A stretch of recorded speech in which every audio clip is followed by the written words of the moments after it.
El siguiente mensaje es una presentación del ministerio Tiempo de la Gloria de Dios. Él es más grande que cualquier cosa en esta vida, es más grande que cualquier problema, que cualquier circunstancia, que cualquier limitación. Él es más grande y nos ha hecho libres, nos ha dado la victoria, nos ha dado su poder. Por eso le alabamos y le exaltamos. ¡Aleluya! Él es grande. Él es más grande. Gracias, Jesús. Gracias, Señor. Amén. Puede tomar su asiento. Lo digo ahora acá frente de todos estos testigos para que quede registrado. El día que me muera, me cantan este himno. No sé por qué razón es el himno mi himno favorito. Hace 130 años lo compuso un pastor en Suecia. Una tarde que salía de la iglesia y vio como una tormenta se venía, que parecía que iba a rajar toda la tierra, y al instante había desaparecido. Y ahí fue cuando dijo: bueno, Señor mi Dios, al contemplar los cielos, el firmamento y las estrellas mil, y al oír tu voz en los potentes truenos, y ver brillar el sol en su cenit, mi corazón entona la canción Cuán grande es Él. Es de los himnos más nuevitos que hay. Todos los demás son más viejos que ese. Bueno, qué bueno, qué alegría que estén en la casa del Señor. Muy bienvenidos a todos los que están acá. Qué bueno que se hayan podido tomar un tiempo para estar en la casa del Señor. Siempre es bueno cuando encontramos un espacio para encontrarnos con el Señor. No te digo nada si lo pones en primer lugar y le das todo el espacio posible. Y si lo pones en el centro, mejor todavía. Vos siempre haces esta pregunta: ¿qué pasaría si Dios te dedicara a ti el mismo tiempo que tú le dedicas a Él? Esto de ir 2 veces a la semana a la iglesia, complicado, che, no podría ir una sola, ¿no? Esto de leer la Biblia todos los días, ¿no? Yo me imagino a Dios, esto de tener que levantarte todos los días, darte vida todos los días, cuidarte todos los días, poner comida en tu mesa todos los días, te voy a ayudar 3 veces a la semana, el resto ves cómo te arreglas. Qué bueno que el Señor es misericordioso, ¿verdad? Amén, muy bien. Estuve con una semana fatal, la semana anterior y la otra, se nos rompió todo en casa, y el baño inclusive, y tuvimos que hacerlo vuelta y tuve que cargar una cerámica, por encima mi señora me ama tanto que en vez de comprar cerámica chica, compré unas así, de 60, y dice, ayúdalo al albañil a ir a buscar toda la barraca. ¿Cómo no? Allá fui yo. En la barraca te cargan todo arriba de la camioneta, y después para bajarlo, de la camioneta a la puerta del edificio, el ascensor, del ascensor arriba, al pasillo para dejar el ascensor libre rápido, del pasillo a casa, y después terminé, hasta hoy estoy, que me duelen todos los huesos, hasta huesos que no sabía que el ser humano tenía, me enteré gracias a todo. Lo que pasa es que, claro, yo ya estoy un poco viejito, ¿verdad? Estoy cumpliendo años hoy, ¿Usted sabía?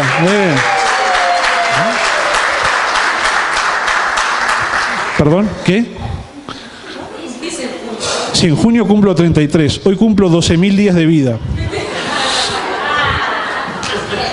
Gracias por el saludo igual, gracias.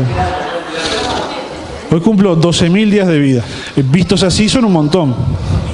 Hay un salmo, el Salmo 90, que dice: enséñanos a contar los días, de modo que traigamos al corazón sabiduría.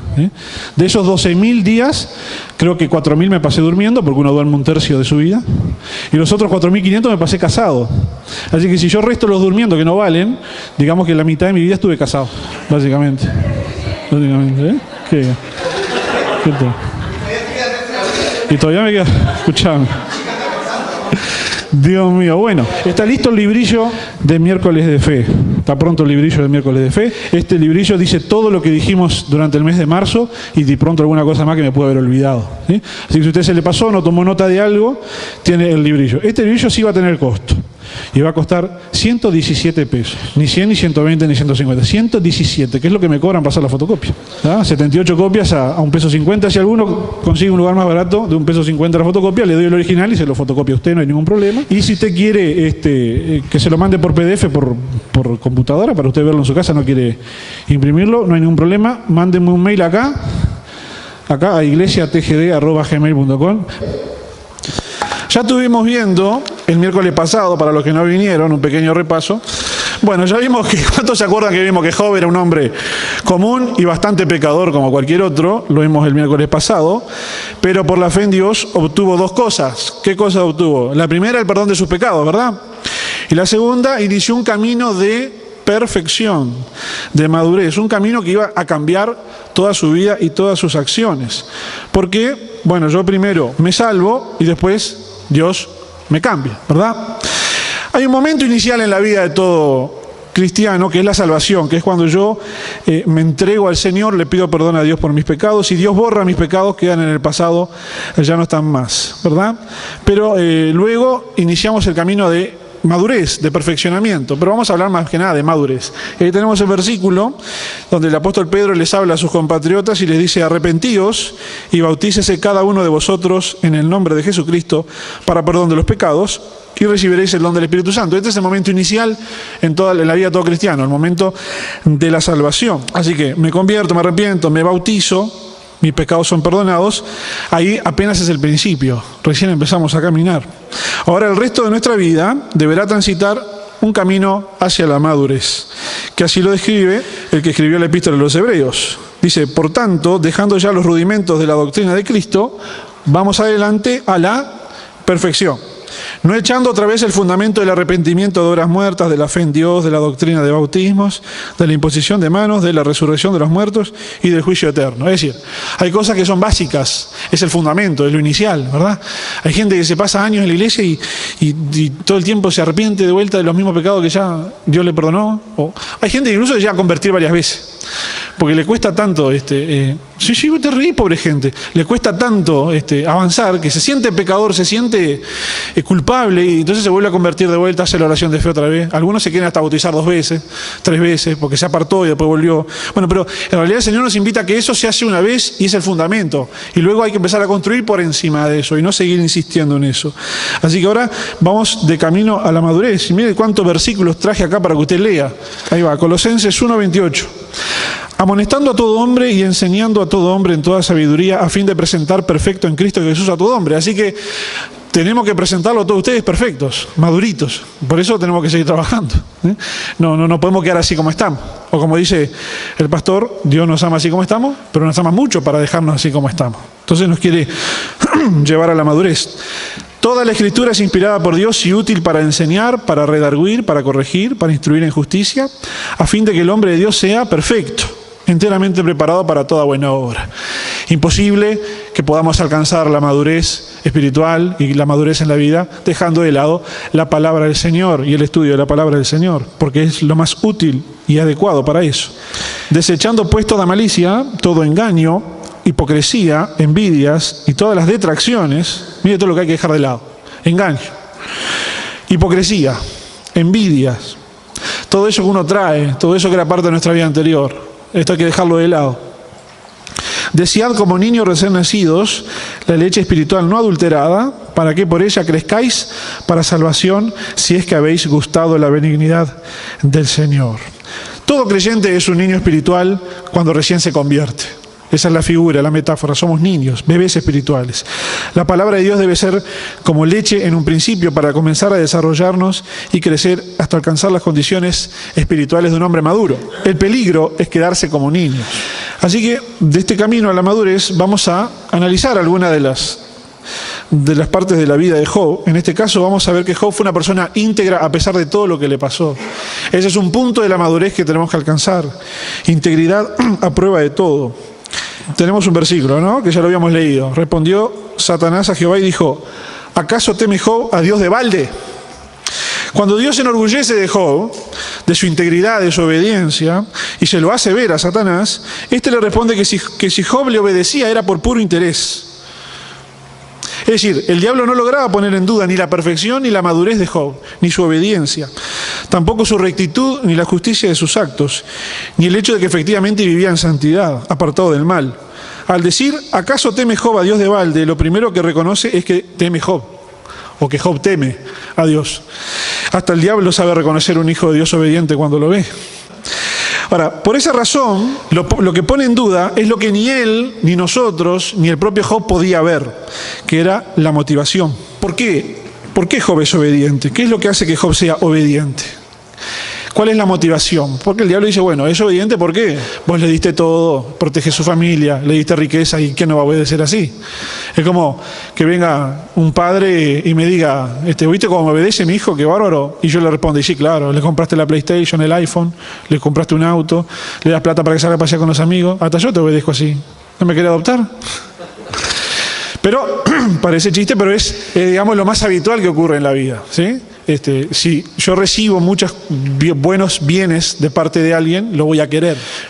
Y si es mi padre, bueno, sí lo voy a obedecer. Papá me da todo. Y a veces los papás cometemos el error de darles todo para que nos obedezcan. Y después se nos da vuelta la que te di. Ahí está lo que le dice Job, lo que le dice Satanás a Dios, ¿verdad? ¿No le has cercado alrededor de él y a su casa y a todo lo que tiene? Al trabajo de sus manos has dado bendición, por tanto sus bienes han aumentado sobre la tierra. Así que lo que Satanás infiere, o lo que Satanás nos quiere hacer ver, ¿sí?, es que Job es obediente a Dios a causa de intereses materiales, ¿sí? Y menciona todo esto que acabamos de ver. Esto a mí me da la impresión de que no debe ser la primera vez que el diablo intentaba atacar a Job. Entonces cuando Dios le dice, ¿no viste mi siervo Job? Dice, sí, mirá, entonces le hace todo un recuento de todo lo que Job, dice, a mí me da la impresión de que no era la primera vez que tenían este diálogo. No era la primera, porque dice, le has cercado, lo has guardado, lo has protegido. Y acto seguido este diálogo, ¿se acuerda que venía una banda de sabeos, una banda de caldeos, lo atacaron por todos lados? Es decir, lo más probable que en otras ocasiones también el diablo hubiese querido atacar a Job y no podía porque Dios no se lo permitía. Y él mismo lo reconoce, tú le has cercado. Por eso me da la impresión de que no es la primera vez que el diablo quería atacar a Job y probarlo, ponerlo a prueba, decir, bueno, vamos a ver si es tan bueno, como parece. Vamos a ver si Job es tan piadoso como parece. Pero la jugada le sale mal a Satanás porque el temor de Dios que Job tenía comienza a evidenciarse, se empieza a hacer latente, se empieza a ser evidente cuando él se somete incondicionalmente a la voluntad de Dios a pesar de todo lo que le estaba ocurriendo. Y eso lo avergüenza a Satanás. Job adora a Dios sobre el holocausto más grande que un hombre pueda ofrecer jamás, que es el de todos sus bienes y el de toda su familia. Y cumple con esto que dice Hebreos 13:15. Dice, ofrezcamos siempre a Dios por medio de Él, de Jesucristo, sacrificio de alabanza, es decir, frutos de labios que confiesen su nombre. ¿Sabe usted lo que es un sacrificio de alabanza? Eso, fruto de labios que confiesen su nombre. Es cuando con nuestros labios expresamos nuestra rendición a Dios en todo momento. Pero ustedes saben que no es fácil de que el diablo se rinda, ¿verdad? Así que le presenta una nueva demanda a Dios para probar que Job no era un hombre íntegro. Que está bien, no era que le obedeciera por los bienes y por la familia que tenía, sino que Job no se animó a blasfemar a Dios, porque si bien había perdido todo, su salud todavía estaba intacta. Y por lo tanto, si seguía teniendo salud, y si seguía temiendo a Dios, iba a poder conservar su vida saludable, con lo cual uno puede estimar, el hombre podría reconstruir todo de vuelta. En otras palabras, el diablo afirma que el interés de la propia vida de Job estaba por encima del interés que Job tenía por su familia y por sus bienes. Fíjense qué conclusión más ridícula, ¿verdad? Porque ¿quién después de que perdió a su familia va a querer conservar algo más? ¿Qué me va a importar a mí mi salud y mi vida si acabo de perder a todos mis hijos? Qué conclusión más ridícula.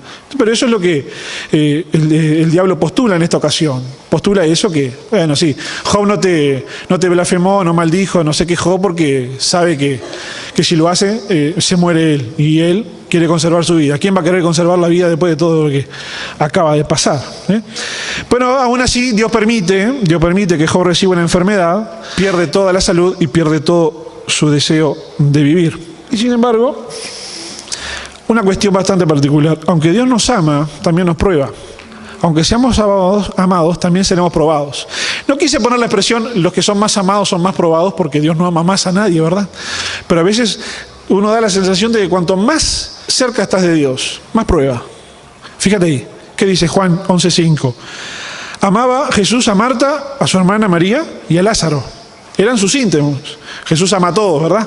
Pero lo que está expresando acá Juan cuando escribe es que era de sus íntimos, de sus amigos más íntimos. Y ustedes ya se acuerdan porque lo vimos el mes pasado, Jesús deja a propósito pasar los días para que Lázaro muera, porque yo les expliqué un milagro de sanidad o incluso un milagro de resurrección de pocos días era algo que ya estaban acostumbrados los discípulos. Jesús necesitaba una oportunidad de hacer un milagro más fuerte, más grande. Entonces deja pasar unos días y él mismo declara, cuando le llevan la noticia, mirá que tu amigo Lázaro está enfermo, él mismo declara esto: esta enfermedad no es para muerte, sino para la gloria de Dios, para que el Hijo de Dios sea glorificado en ella.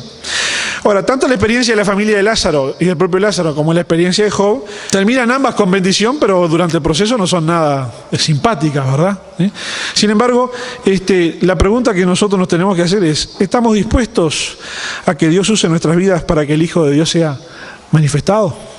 Porque Jesús dijo recién, esta enfermedad es para que yo me glorifique, en el caso de Lázaro.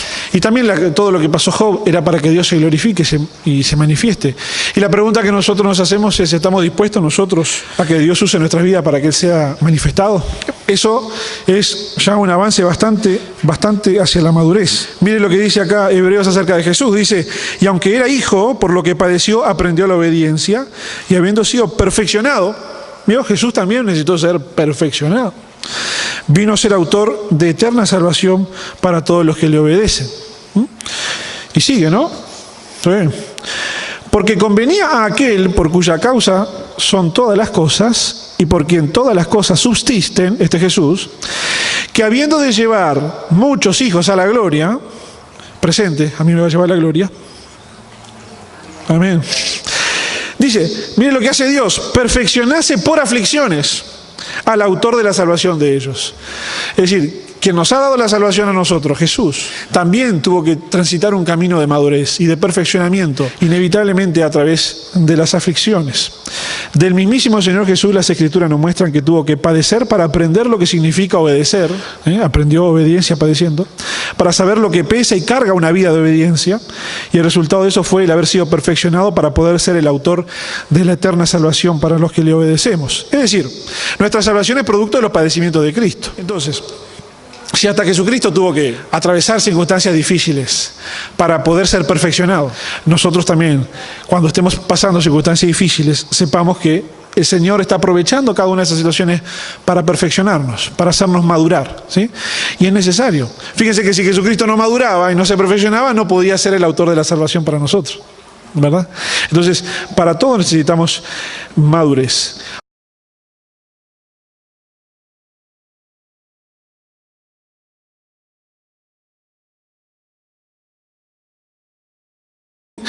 Y bueno, como estamos hablando de Job y de la fe, vamos a pasar a hablar ahora acerca del hecho de que la fe sin obras es muerta. Es decir, la fe que tenemos nosotros, si no genera cambios en nuestra conducta, entonces es como que si no tuviésemos la fe. Es decir, yo puedo decir que soy cristiano, que creo en Dios, pero si mis conductas no cambian, si yo no maduro, si yo no progreso, entonces, ¿qué voy a andar diciendo que tengo fe? Y bueno, les vamos a leer el versículo más famoso al respecto de esto, que lo escribió Santiago. Dice, así también la fe, si no tiene obras, es muerta en sí misma. Pero alguno dirá, tú tienes fe y yo tengo obras. Muéstrame tu fe sin tus obras y yo te mostraré mi fe por mis obras. ¿Tú crees que Dios es uno? Bien haces. También los demonios creen y tiemblan. Es decir, creer no es suficiente, lo que está queriendo decir, ¿verdad? Mas, ¿quieres saber, hombre vano, que la fe sin obras es muerta? ¿No fue justificado por las obras Abraham, nuestro padre, cuando ofreció a su hijo Isaac sobre el altar? ¿No ves que la fe actuó juntamente con sus obras y que la fe se perfeccionó por las obras? Y se cumplió la escritura que dice, Abraham creyó a Dios y le fue contado por justicia y fue llamado amigo de Dios. Como vimos anteriormente, y lo vimos el mes pasado, Abraham fue justificado por su fe en Dios. Fe y acto de fe que vino antes de la circuncisión y muchos siglos antes de la propia ley, ¿verdad? Lo que salvó a Abraham fue la fe. Pero hubo un momento en que Abraham tuvo que demostrar que realmente creía en Dios. Cuando Dios le pidió que sacrificara a su hijo Isaac, Abraham estuvo dispuesto a hacerlo, gracias a su fe. Si Abraham no se hubiera dispuesto a sacrificarlo, hubiera evidenciado falta de fe, puesto que negarse a entregar su hijo era la demostración de que no creía que Dios fuera capaz de darle descendencia de todas formas. Si Dios le dice, dame tu hijo, el que te prometí que te iba a dar descendencia, y si Abraham hubiera dicho, no, me lo quedo, me lo cuido, yo tomo control de esta situación, yo lo protejo, entonces no tenía fe en ese Dios. Pero Abraham dijo, bueno, si vos me lo pedís, yo te lo doy. Y quede la promesa. Y a veces nos va a pasar en la vida. El Señor nos va a pedir, o vamos a atravesar circunstancias donde nos parece, nos da la impresión de que todas aquellas promesas que Dios nos había hecho no se estarían cumpliendo con estas circunstancias. O Dios nos va a pedir algo donde nos va a dar la impresión de que es en el sentido contrario al que Dios nos prometió, o al sentido contrario en el que estoy pidiendo. Y en ese momento hay que demostrar que tenemos fe en Dios, que por algo Dios lo pide, que por algo Dios me deja pasar por esta circunstancia, porque como vimos ya, Dios es soberano y más inteligente que nosotros, y sabe por qué nos está haciendo pasar por las circunstancias que estamos pasando. Y sabe por qué nos pide lo que nos pide. Y nunca nos va a pedir algo, nos va a dejar pasar por una circunstancia para que terminemos mal, sino que la obra de Dios es continua para nuestro perfeccionamiento, para nuestra madurez. Y ahí dice Hebreos, por la fe Abraham, cuando fue probado, ofreció a Isaac. Y el que había recibido las promesas ofreció su unigénito, habiéndosele dicho: en Isaac te será llamada descendencia, pensando que Dios es poderoso para levantar aún de entre los muertos, de donde en sentido figurado también le volvió a recibir. Esto significa que para Abraham, Isaac ya había muerto en el momento en que lo iba a entregar. Ya se hizo la idea de que no existe más, está muerto. Por eso dice que lo volvió a recibir cuando Dios lo frena de que no haga sacrificio, porque en su interior él ya había hecho el proceso de que Isaac ya estaba muerto, por eso pudo entregar. De la misma manera, si nosotros decimos que tenemos fe en Dios, debemos actuar conforme a esa fe. Así que ahora lo que los invito a ver, porque la idea es que conozcamos la vida de Job, es cuáles eran las conductas que habían cambiado en la vida de Job y que mostraban que Job era verdaderamente un hombre de fe. Y el primer punto es que Job era un adorador. Job evidenció su fe y la obra de Dios cuando él adoró a Dios sobre el holocausto de todos sus bienes y la muerte de sus 10 hijos. ¿Sí? Y acá tenemos, ¿está ahí? El versículo. Entonces Job se levantó y rasgó su manto y rasuró su cabeza y se postró en tierra y adoró, después de haber recibido la noticia de que se le habían muerto los hijos y le habían robado todo y se le había incendiado todo. Y dijo: desnudo salí del vientre de mi madre y desnudo volveré allá. Jehová dio, Jehová quitó, sea el nombre de Jehová bendito. En todo esto no pecó Job ni atribuyó a Dios despropósito alguno. Job demuestra así su reconocimiento de la soberanía de Dios sobre todos sus bienes. No debe ser fácil para Job, que era una persona próspera, que le iba bien en los negocios, que tenía una importante cantidad de dinero y que tenía una linda esposa y unos lindos hijos, no debe haber sido fácil que se le borre todo eso de un plumazo. Y tener que terminar reconociendo que él no era más que el mayordomo, el administrador de todo lo que Dios le había dado. ¿Sí? A veces nos pasa a nosotros como nos pasa a nuestros hijos. Nuestros hijos reciben un regalo. ¿Cuántos le han dado regalo a sus hijos? ¿No? Y agarran el regalo emocionado y desaparecen. Se van al cuarto a jugar. Tenés que parar y decir: venga, dele gracias a la abuela, al tío que se lo regaló, o gracias a papá, mamá, porque te entusiasmas tanto con el regalo que te olvidas del que te lo dio. Y a veces nosotros como seres humanos nos comportamos de la misma manera. Nos entusiasmamos tanto con las bendiciones que Dios nos da, que nos olvidamos del que nos da las bendiciones. Por eso yo puse aquí: a veces amamos más los dones que el dador. A veces amamos más los regalos que Dios nos da que Dios que nos da el regalo. Y en esta oportunidad Job tuvo la oportunidad de demostrar que él amaba más a Dios que lo que le había dado. Aunque lo que había perdido había sido bastante importante, ¿verdad? Y después hay otro tema al cual nos hemos enfrentado, que lo puse ahí. Son estas filosofías que hay hoy en día en el mundo, que son las que alimentan el ego. Nunca escuché una propaganda que exalte el ego, el tipo: yo soy dueño, yo puedo, yo hago lo que me gusta, yo hago lo que quiero, hago a mi manera. ¿Sí? No, pero el tú puedes, esas cosas que exaltan el ego y que me ponen a mí como en una posición de pequeño soberano, porque yo puedo. Pero bueno, el temor de Dios nos ubica a nuestro verdadero lugar. Nosotros somos la creación de otro que es soberano, no somos soberanos nosotros. Obra de sus manos y siervos que se someten a su voluntad. Amén. Habíamos dicho que Job era un adorador, ese era el primer punto, ¿sí? De las conductas que habían cambiado en Job gracias a la fe, de la evidencia de su perfeccionamiento. Era un adorador. El segundo punto es que Job reconoce la soberanía de Dios sobre sus seres queridos. Y no es el único, ¿verdad? Sino que hay un par de ejemplos más. Por ejemplo, Jocabed. ¿Quién era Jocabed? La mamá de Moisés, muy bien. Pero es un ejemplo la mamá de Moisés, porque si ustedes se acuerdan, la mamá de Moisés tuvo que entregar a Moisés. Tuvo que entregar a Moisés y confiar en Dios, que Dios lo iba a cuidar o que algo haría con ese bebito en el canasto. Y al ratito, cuando muy hábil la hermana de Moisés se queda mirando a ver qué pasa y ve que lo agarra la hija del faraón, y muy hábil la hermana de Moisés, como todas las mujeres, son todas hábiles, le dice a la princesa, dice: mire, dice, yo conozco una nodriza, yo conozco una mujer que tiene leche en sus pechos para amamantar. ¿Qué le parece si se lo damos a ella para que se lo amamante? Y la princesa, que evidentemente no tenía para amamantar a este niño que acababa de encontrar en el lago porque ella no era mamá, dice: bárbaro, macanudo, pum, y se lo dan para amamantar a la propia mamá de Moisés. Redondo el negocio, pero 3 años después, cuando ya Moisés estaba destetado, a los 3 años tiene que volver a soltar a ese hijo. Lo disfrutó esos 3 años nada más y lo tiene que volver a entregar al faraón, a la hija del faraón, para que sea criado como un egipcio. Y bueno, lo tuvo que soltar. Y gracias a que lo soltó, fue que después Moisés fue usado por Dios para liberar a su pueblo. Porque si se hubiera revelado, no lo hubiera soltado, se podía haber armado un caché. O si no hubiera ella ideado esa estrategia de dejarlo en una canasta y ver, ese niño hubiera terminado como todos los niños de su generación, ¿verdad? Que usted imagino que ya sabe cómo termina. Y el otro que, ya recién lo vimos, Abraham, es otro que también reconocía la soberanía de Dios sobre su familia, sobre sus hijos. Dios le pidió el hijo: es tuyo, va para ahí. ¿Sí?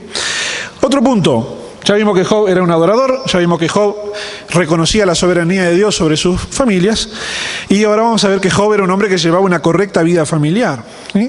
Job da testimonio de que vivía una vida familiar bajo el cuidado de Dios, guiando sus pasos con la lámpara divina. Mire lo que dice ahí Job. Acá Job se está lamentando porque ya está padeciendo su enfermedad, capítulo 29, y dice: ¿quién me volviese como en los meses pasados? Hace casi meses que estaba pobre, padeciendo esto. Como en los días en que Dios me guardaba, cuando hacía resplandecer sobre mi cabeza su lámpara, a cuya luz yo caminaba en la oscuridad. Como fui en los días de mi juventud, cuando el favor de Dios velaba sobre mi tienda, cuando aún estaba conmigo el Omnipotente y mis hijos alrededor de mí. ¿Sí? El solo hecho de que los hijos, quienes ya tenían cada uno su casa, obedecían cada mañana al llamado de su padre para participar del culto a Dios, evidenciaba la sujeción que los hijos tenían a su padre Job. Es decir, Job tenía una correcta vida familiar. Otro punto. Job era marido de una sola mujer.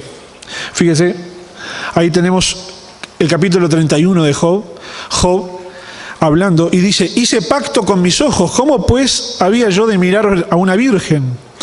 Porque ¿qué galardón me daría de arriba Dios y qué heredad el Omnipotente desde las alturas? ¿No hay quebrantamiento para el impío y extrañamiento para los que hacen iniquidad?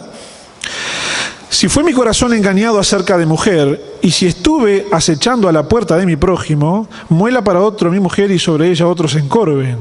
Porque es maldad e iniquidad que han de castigar los jueces. Porque es fuego que devoraría hasta el Abadón y consumiría toda mi hacienda. Acá Job nos muestra, nos explica que él era una persona íntegra en su conducta moral, al punto de que ni siquiera miraba otras mujeres. Cuando la costumbre de la época era que un hombre tuviese varias mujeres, ¿sí? Porque la poligamia era lo habitual, era una cuestión de supervivencia, las familias tenían que ser numerosas y cuanto más numerosas mejor, entonces era algo que se toleraba. Nunca fue plan de Dios que el hombre tuviera varias mujeres. De hecho, si ustedes se acuerdan, la decisión de tener varias mujeres fue siempre difícil. Por ejemplo, Abraham, cuando decidió tener un hijo con otra mujer, complicó el partido. Y después de que se murió Sara, agarró otra mujer más y tuvo más hijos. Bueno, ella no era poligamia porque era viudo, pero igual, ¿para qué? ¿Qué necesidad? Todos los hijos de esa otra mujer fueron enemigos de Israel. Y el otro hijo también era entonces enemigo de Israel. Pero sin embargo, es bien importante esto que dice Job, porque lo dice 1500 años antes de que Jesucristo apareciera para decirnos a todos nosotros que si mirábamos con codicia a otra mujer estábamos adulterando. Job ya lo sabía antes de que viniera el 9º mandamiento que dice, el 10º mandamiento que dice no codiciarás. ¿El 9º o el 10º? El 10º. No codiciarás la mujer de tu prójimo. Años de eso, Job ya lo sabía.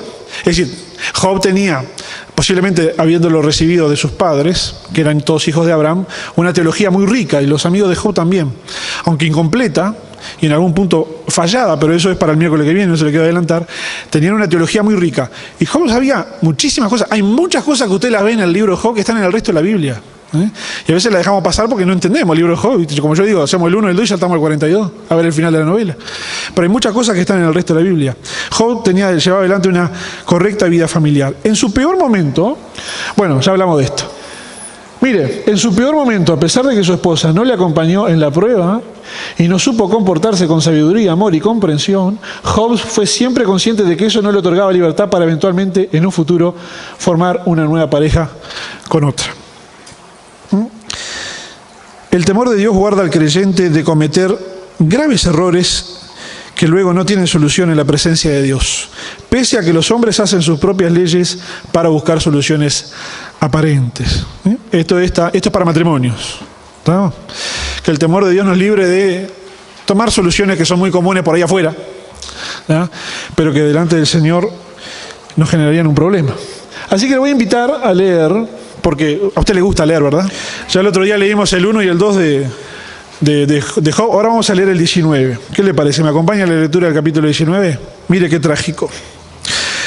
Respondió entonces Job y dijo: ¿hasta cuándo angustiaréis mi alma? Le está hablando a sus amigos. ¿Hasta cuándo angustiaréis mi alma y me moleréis con palabras? Porque los amigos le venían dando que era una cosa increíble. Ya me habéis vituperado 10 veces. ¿No os avergonzáis de injuriarme? Aún siendo verdad que yo haya errado, sobre mí recaería mi error.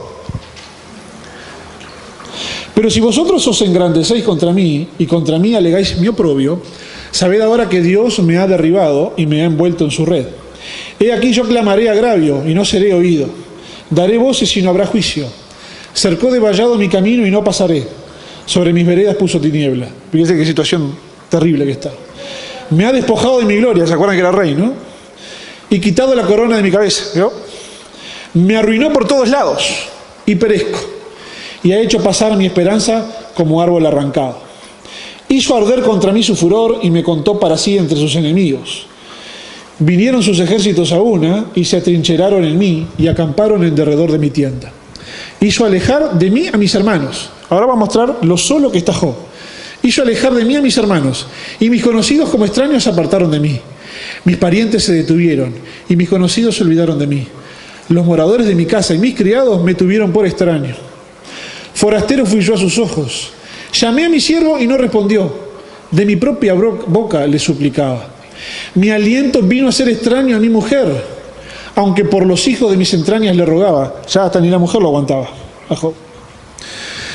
Aún los muchachos me menosprecian. Al levantarme hablaban contra mí.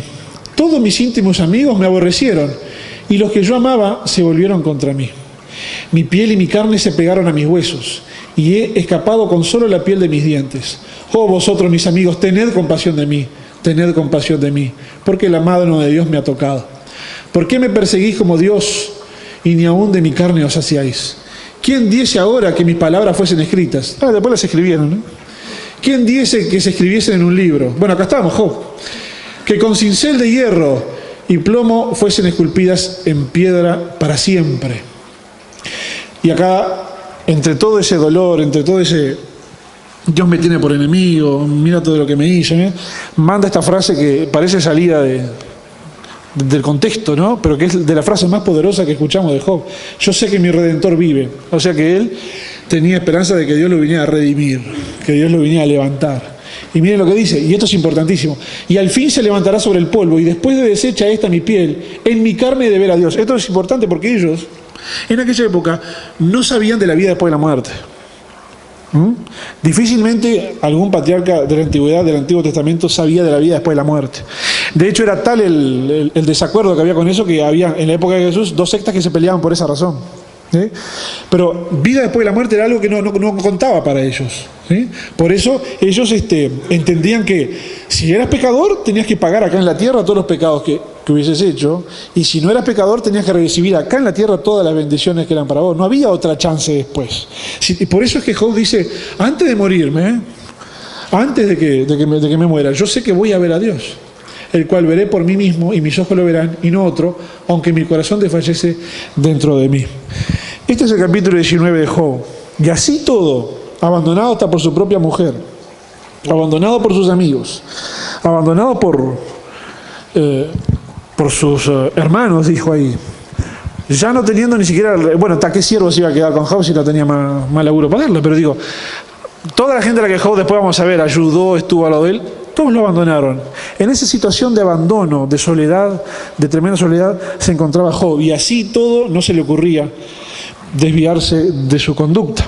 Ahora, vamos a hablar un poco de la esposa de Job, porque es uno de los personajes más malinterpretados que tiene la Biblia.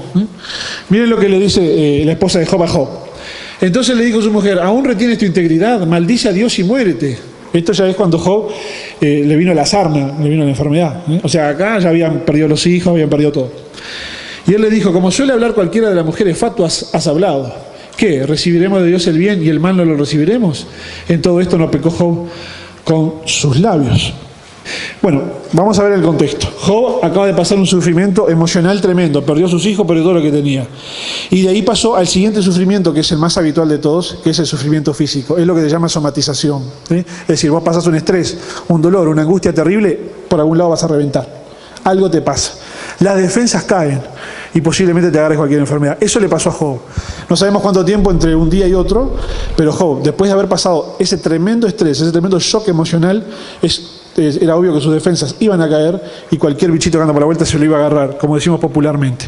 Así que Job se agarró terrible sarna por todo lo que había pasado. Y Job era el ancla de su esposa. Porque la esposa de Job no aparece hasta el capítulo 2. Y cuando aparece, aparece con este discurso que la deja bastante mal parada. ¿Qué significa? Significa que la esposa de Job, al igual que Job, en el capítulo 1, cuando perdió sus 10 hijos, los que tuvo acá en su vientre, también, al igual que Job, tuvo un comportamiento correcto. Aceptó lo que pasó, acompañó a su marido y empezaron a transitar el proceso. Pero en el momento en que la mujer ve que su marido se le cae, cuando ve que su marido ya no está fuerte, no está saludable, no es el Job que ha conocido toda su vida, ve que se le cae, que se le desmorona, ella se desmorona primero. Porque Job era el ancla. ¿Qué es más doloroso para una persona? ¿Sufrir uno o ver sufrir a un ser querido y no poder hacer nada por ayudarlo? Esa es la pregunta que nos tenemos que hacer cuando vamos a juzgar a la mujer de Job. Entonces, claro, Job le dice, como las mujeres fatuas has hablado, y ella le dice, maldice a Dios y muérete. Pero nosotros no sabemos en qué tono ocurrió esa conversación. Nosotros le damos el tono. Ahí viene la mujer de Job amargada, maldice a Dios y muérete. Y el Job, como las fatuas has hablado. Entonces, claro, terminamos malinterpretando mucho a la mujer de Job. Y no nos damos cuenta que la mujer de Job no era que fuese una mujer ni fatua, ni mucho menos.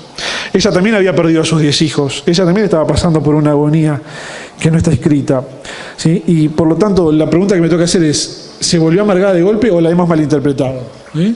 Y lo más probable es que sea un poco de las dos cosas. Lo que la mujer de Job le quiere decir a Job cuando le dice maldice a Dios y muérete, es un pedido desesperado de acabar con el sufrimiento de Job.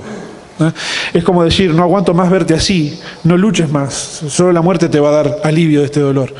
Que eso en aquella época era maldice a Dios y muérete.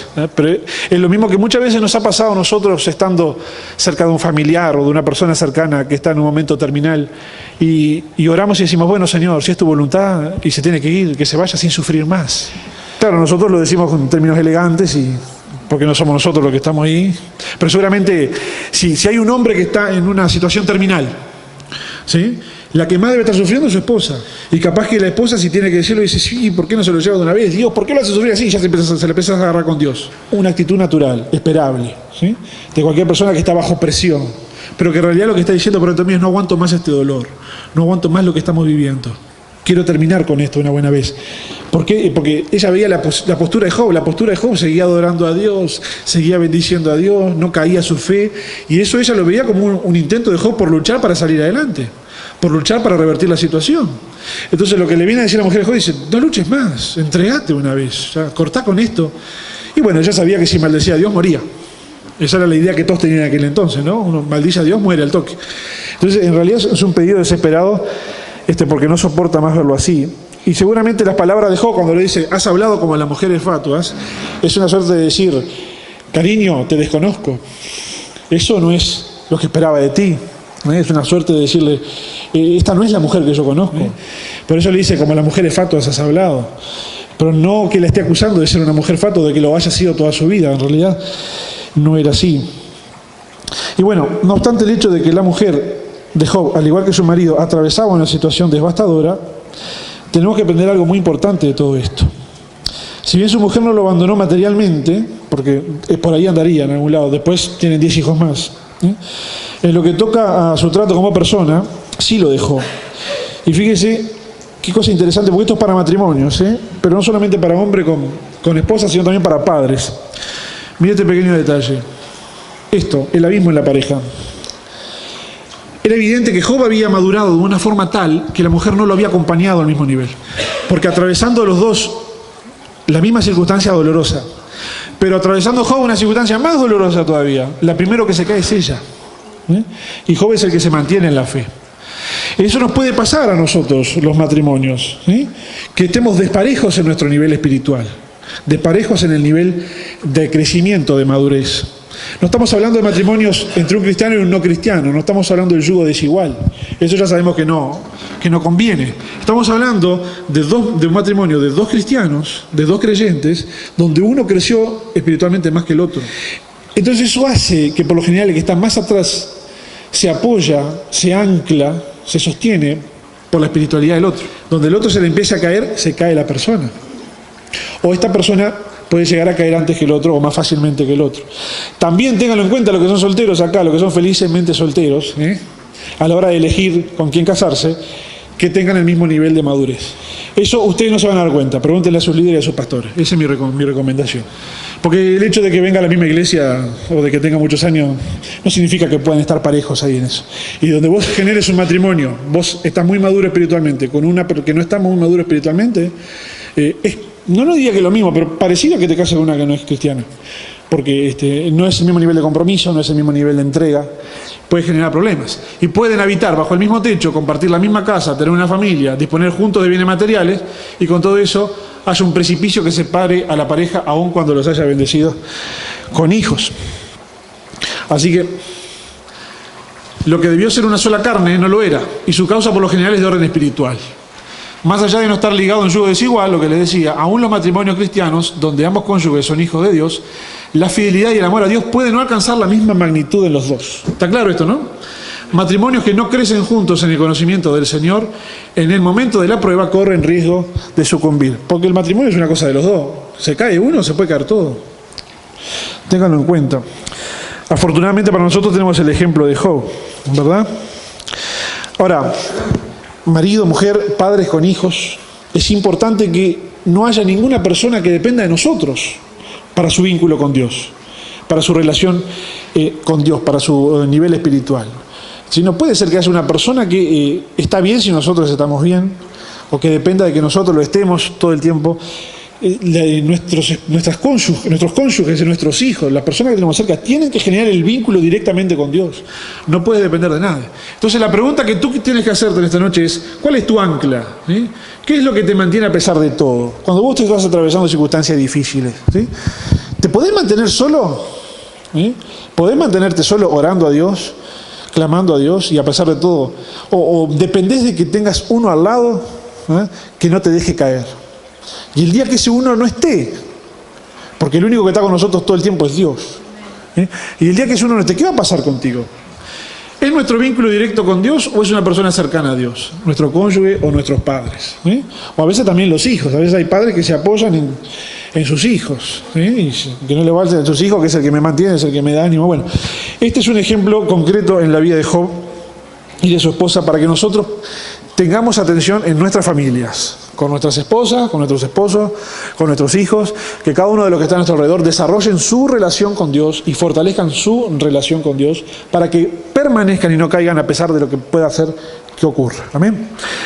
Y bueno, vamos a ir con el último o penúltimo punto de las conductas buenas de Job, que es que Job llevaba una correcta vida pública. Y miren ahí lo que dice Job capítulo 29. Dice, cuando yo salía a la puerta a juicio y en la plaza hacía preparar mi asiento, los jóvenes me veían y se escondían. Y los ancianos se levantaban y estaban de pie. Los príncipes detenían sus palabras, ponían la mano sobre su boca. La voz de los principales se apagaba y su lengua se pegaba a su paladar. Los oídos que me oían me llamaban bienaventurado y los ojos que me veían me daban testimonio. Me oían y esperaban y callaban a mi consejo. Tras mi palabra no replicaban y mi razón destilaba sobre ellos. Me esperaban como a la lluvia y abrían su boca como a la lluvia tardía. Si me reía con ellos no lo creían y no abatían la luz de mi rostro. Calificaba yo el camino de ellos y me sentaba entre ellos como el jefe y moraba como rey en el ejército como el que consuela a los que lloran. Este era el estilo, esto era la vida pública de Job. Respeto le tenían los jóvenes, los príncipes se callaban, ¿sí? Y además Job tenía una gran hacienda, tenía muchos siervos. Y miren qué fantástico lo que tira Job hace 3.500 años. Dice, si hubiera tenido en poco el derecho de mi siervo y de mi sierva, cuando ellos contendían conmigo, ¿qué haría yo cuando Dios se levantase? Y cuando Él preguntara, ¿qué le respondería yo? El que en el vientre me hizo a mí, ¿no lo hizo a Él? ¿Y no nos dispuso uno mismo en la matriz? Job hablando de igualdad entre los hombres hace 3.500 años. Cuando lo habitual era que el amo era el dueño de su esclavos, ¿sí? Y venía a reclamarle a Magoya, ¿no? Y él dice, mis siervos contendían conmigo, me presentaban reclamos, ¿sí? Y yo nunca los tenía en poco. El derecho de mis siervos, derechos, hace 3.500 años, ¿sí? La codicia y la avaricia son faltas o pecados sumamente engañosos y sutiles. Vos no te das cuenta si tenés codicia y avaricia. Nos asombramos y escandalizamos de Judas, quien por su avaricia fue ladrón y vendió al Señor por 30 piezas de plata. Pero entre los creyentes no hay quienes no pagan los salarios justos a sus empleados o quienes engañan o abusan de la confianza de sus patrones o empleados. Los que mienten por obtener una mayor ganancia, ¿no están traicionando al Señor? Aquí vemos a un Job asegurando que jamás despreció a ninguno de sus siervos cuando le presentaron un reclamo, porque se considera en un plano de igualdad con ellos, porque el mismo que hizo a Job en el vientre lo hizo a ellos. En otra palabra, Job fue consciente del derecho de aquellos que trabajaban para él, reconociendo que Dios los había creado como a él y consecuentemente tenían ante Dios los mismos derechos. El avariento y codicioso de ganancias deshonestas no reconoce los derechos de los demás, solo busca su beneficio propio. Job era un rey justo y generoso. Mire ahí lo que él dice. Porque yo libraba al pobre que clamaba y al huérfano que carecía de ayudador. La bendición del que se iba a perder venía sobre mí, y al corazón de la viuda yo daba alegría. Me vestía de justicia y ella me cubría. Como manto y diadema era mi rectitud. Yo era ojos al ciego y pies al cojo.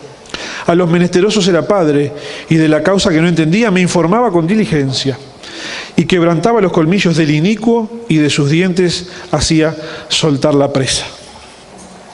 Si un huérfano carecía de quien lo cuidara, podía contar con Job. Si una mujer quedaba viuda, caía en la desesperación, sabía que podía contar con Job. Si alguien estaba sin esperanza, pues ahí lo que él dice, el que se iba a perder, acá, el que se iba a perder venía sobre mí, sabía que podía contar con Job. El ciego podía contar con Job. El cojo podía contar con Job. El menesteroso, o sea, el pobre, también podía contar con Job. Y si alguna causa no entendía muy bien, se tomaba el trabajo de informarse con diligencia. Se preocupaba por informarse para tomar la mejor decisión. ¿Dónde estaban todos estos cuando Job la quedó? Lo vamos a ver en el capítulo 4. ¿Está? Pero es de esperar que... a mí me llama la atención esto. Ayudaba a todo el mundo y cuando precisó la ayuda de todos, desaparecieron todos. Y para terminar, le prometí que iba a terminar, pero le fallé. Para terminar, Job servía a Dios y al prójimo. He aquí, esto es un amigo de él que le dice, da testimonio de lo que él hacía, dice, he aquí tú enseñabas a muchos y fortalecías las manos débiles, al que tropezaba enderezaban tus palabras y esforzabas las rodillas que decaían. ¿Sí? Este es el propio amigo de Job, Elifaz, reconociendo las cosas que Job hacía. ¿Sí? Así que en conclusión, ¿qué aprendimos hoy? Job era un adorador, llevaba adelante una correcta vida familiar, una correcta vida pública, era un rey justo y generoso, servía a Dios y al prójimo y era marido de una sola mujer. Todas estas buenas conductas de Job fueron las que él fue adquiriendo en el camino hacia la madurez. ¿Sí?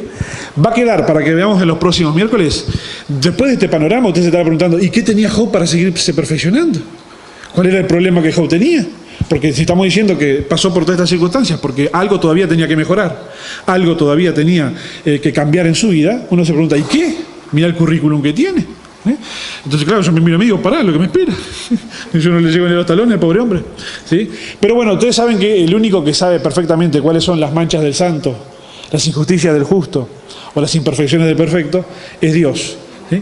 Y al final de todo esto vamos a darnos cuenta que todo lo que pasó Job lo pasó gracias a Dios. Usted dirá, ¿gracias a Dios?